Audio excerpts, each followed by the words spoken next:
اللہ تبارک و تعالی سبھی کے تعاون کو، سبھی کی قربانیوں کو بے حد قبول فرمائے۔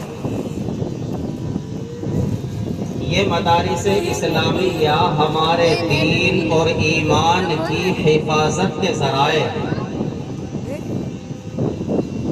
ایک موقع پر حکیم الامت مجدد الملت حضرت اقدس مولانا اشرف علی تھانوی نور اللہ مرقدہ نے فرمایا تھا کہ بعض لوگ بدگمانی کا شکار ہوتے ہیں اور یہ سمجھتے ہیں کہ یہ مدارس علماء، مفتیان کرام، حفاظ اور قراء کے ذرائع آمد ہیں۔ علماء کی روزی ان مدارس سے وابستہ ہے۔ اگر یہ مدارس نہ رہے تو علماء بھوکے رہے، یہ غلط فہمی ہے۔ حکیم الامت حضرت تھانوی رحمۃ اللہ علیہ نے فرمایا تھا کہ آپ ہماری فکر نہ کیجیے، ہم میں سے کوئی پرچون کی دکان کر لے گا، کوئی کسی دوسرے کاروبار میں لگ جائے گا اور اچھے انداز میں کاروبار کر سکے گا، لیکن اپنی نسلوں کی فکر کیجیے۔ 50 سال کے بعد ہماری نسلیں یہودیت سے متاثر ہو، نصرانیت سے متاثر ہو، مجوسیت سے متاثر ہو، اپنی نسلوں کی فکر کیجیے۔ یہ بات حکیم الامت نے اس وقت فرمائی تھی۔ آج فتنے جتنی تیزی کے ساتھ بڑھ رہے ہیں، اس رفتار کو دیکھتے ہوئے ایسا محسوس ہوتا ہے کہ شاید نسلوں کے بے دین ہونے میں 20 سال کا بھی عرصہ نہ لگ پائے۔ تو یہ مدارس اسلامیہ ہمارے دین، ہماری ایمان کی حفاظت کے ذرائع ہیں۔ ہمیں ان مدارس کی قدردانی کرنی چاہیے اور ان کا ہر ممکن تعاون اور ساتھ دینا چاہیے۔ یہاں پر بہت سے علماء تشریف فرما ہیں، بیان کرنے کی کوئی ضرورت بھی نہیں۔ بعض حضرات مجمع کی قلت کو، مجمع کے کم ہونے کو سبب سمجھ لیتے ہیں۔ بڑا مجمع ہو، زیادہ تعداد ہو اور سن کر کسی کو عمل کی توفیق نہ ہو، اس سے بہتر یہ ہے کہ مجمع چھوٹا ہو، مختصر ہو، اللہ تعالیٰ کسی کو عمل کی توفیق دے دے، وہ سب کے لیے نجات کا ذریعہ بن جائے۔ ایک موقع پر شیخ الاسلام حضرت مولانا حسین احمد مدنی نور اللہ مرقدہ نے بڑے مجمع کو خطاب فرمایا، اور بڑے مجمع کو خطاب فرمانے کے بعد قریب کی چھوٹی مسجد میں تشریف لے گئے، چند لوگوں کو بٹھا کر کے دین کی باتیں بتلائی، اور اس وقت میں یہ ارشاد فرمایا تھا کہ بڑے مجمع میں کسی کو عمل کی توفیق نہ ہو، وہ چھوٹا مجمع جن میں سے کسی کو سن کر عمل کی توفیق ہو جائے وہ بہتر ہے۔ شاہ اسماعیل شہید رحمت اللہ علیہ ایک مرتبہ ایک بڑے مجمع کو خطاب فرماتے ہیں۔ جب بیان مکمل ہو جاتا ہے، ایک شخص لمبا سفر کر کے حضرت کا بیان سننے کے لیے بہت بھاگ دوڑ کر کے پہنچا، مگر بدقسمتی بیان مکمل ہو چکا تھا۔ اس نے حضرت سے ملاقات کرنے کے بعد عرض کیا کہ حضرت، میں تو آپ کا بیان سننے کے لیے آیا تھا، دین کی باتیں سننے کے لیے آیا تھا، مگر میری بدقسمتی بیان مکمل ہو گیا، میں محروم رہ گیا۔ شاہ اسماعیل شہید رحمت اللہ علیہ نے ان سے کہا کہ بیٹھو اور اپنا بیان از اول تا آخر من نوعاً دوہرا دیا۔ کسی نے شاہ اسماعیل سے عرض کیا کہ حضرت ایک فرد کے لیے آپ نے اپنے پورے بیان کو دہرایا، تو شاہ اسماعیل شہید رحمت اللہ علیہ نے فرمایا پہلے بھی ایک ہی کے لیے کیا تھا، اب بھی ایک ہی کے لیے کیا ہے۔ تو اصل مقصد رضا الہی ہے، اصل مقصد اخلاص ہے۔ مجمع کم ہو یا زیادہ ہو اس سے کوئی لینا دینا نہیں۔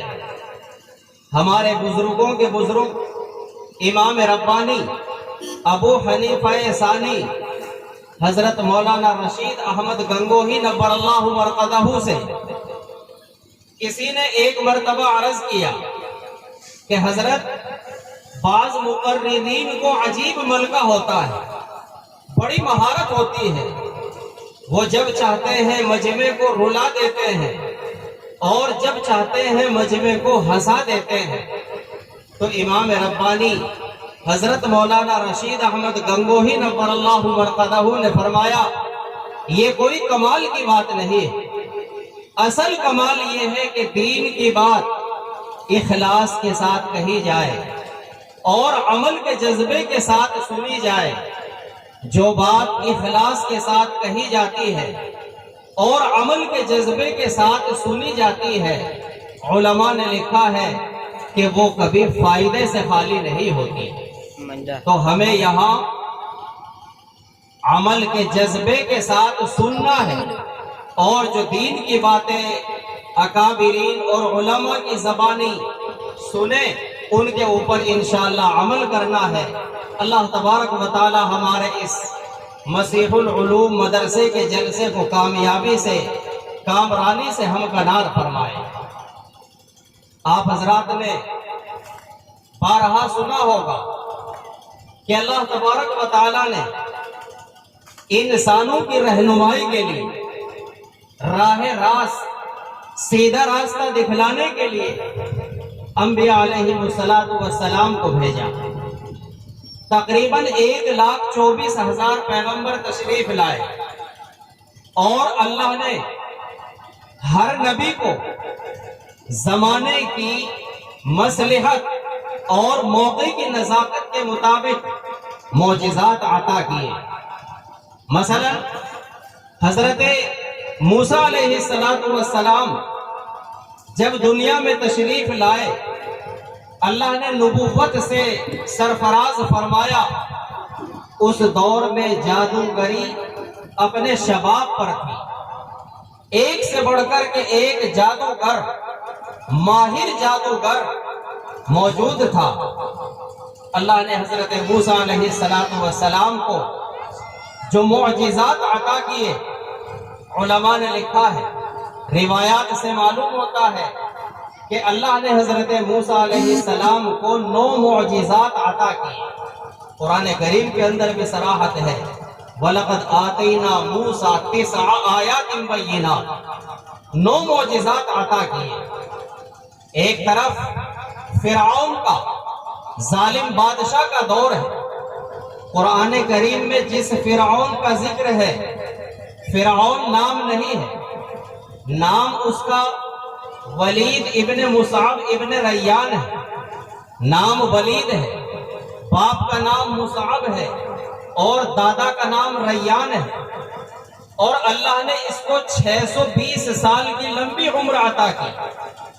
اور کمال کی بات یہ کہ 620 سال کی لمبی عمر میں کبھی سر میں درد نہیں ہوا، کبھی بخار نہیں ہوا، کبھی کسی طرح کی کوئی بیماری کوئی تکلیف لاحق نہیں ہوئی۔ 400 سال تک ظالمانہ حکومت کی۔ اللہ تبارک و تعالیٰ نے اس فرعون کے مقابلے کے لیے حضرت موسیٰ علیہ السلام کو بھیجا، اور موسیٰ علیہ السلام کو جو معجزات عطا کیے گئے ان میں ایک معجزہ عصا یعنی ڈنڈے کا معجزہ تھا۔ جب حضرت موسیٰ علیہ السلام نے فرعون کو دعوت دی، فرعونیوں کو دعوت دی اور اپنا یہ معجزہ دکھلایا، تو فرعون سے فرعونیوں نے اس کے درباریوں نے یہ کہا کہ یہ کوئی جادوگر معلوم ہوتا ہے، ہمارے پاس جادوگروں کی کوئی کمی نہیں، مقابلے کے لیے دن وقت اور جگہ متعین کر لی جائے، ہمارے جادوگر اس کا مقابلہ کریں گے۔ چنانچہ تاریخ، دن، جگہ متعین ہو جاتے ہیں، ایک بڑا مجمع ہوتا ہے، اسٹیج سجایا جاتا ہے، اور ایک قول کے مطابق موسیٰ علیہ السلام کا مقابلہ کرنے کے لیے 80,000 جادوگر جمع کیے جاتے ہیں، بڑے ماہر جادوگر وہ میدان میں آتے ہیں، فرعون سے یقین دہانی کراتے ہیں کہ اگر ہم کامیاب ہو جاتے ہیں، اور ہمیں یقین ہے کہ ہم کامیاب ہو جائیں گے، ہمیں کیا انعام ملے گا، کیا نوازا جائے گا۔ فرعون ان کو یقین دہانی کراتا ہے۔ حضرت موسیٰ علیہ السلام، حضرت ہارون علیہ السلام جب مقابلے کے لیے میدان میں تشریف لاتے ہیں، جادوگر پوچھتے ہیں آپ پہلے اپنا کرتب دکھلائیں گے یا ہم دکھلائیں؟ موسیٰ علیہ السلام نے فرمایا کہ نہیں، آپ لوگ جو دکھلانا چاہتے ہیں، جو پیش کرنا چاہتے ہیں، آپ دکھلائیے۔ اللہ تعالیٰ فرماتے ہیں فَأَلْقَوْا حِبَالَهُمْ وَعِصِيَّهُمْ، ان جادوگروں نے اپنی رسیاں، ڈنڈے زمین پر ڈالے، اور وہ ایسا محسوس ہونے لگے یُخَيَّلْ إِلَيْهِ أَنَّهَا تَسْعَىٰ کہ یہ دوڑ رہے ہیں، ایسا محسوس ہونے لگا کہ یہ سانپ ہے۔ موسیٰ